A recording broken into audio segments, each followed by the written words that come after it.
એકાદશી ભગવાન વિષ્ણુ અને માતા લક્ષ્મીને સમર્પિત દિવસ છે. આ દિવસે ભગવાન વિષ્ણુ અને લક્ષ્મીજીની પૂજા કરવાની હોય છે. તમે પણ અગિયારસ વિશે સાંભળ્યું હશે કે આ દિવસે ચોખા ખાવાની મનાઈ કરવામાં આવે છે, પરંતુ આ નિયમ પાછળનું કારણ તમને ખબર નહીં હોય.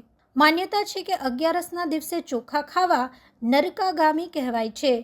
વિષ્ણુ પુરાણ અનુસાર એકાદશીના દિવસે ચોખા ખાવાથી પાપ લાગે છે.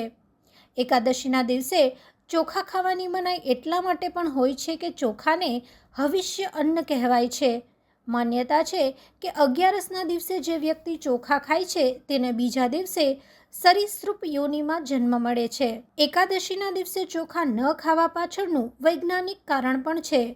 ચોખામાં પાણીનો ભાગ વધારે હોય છે.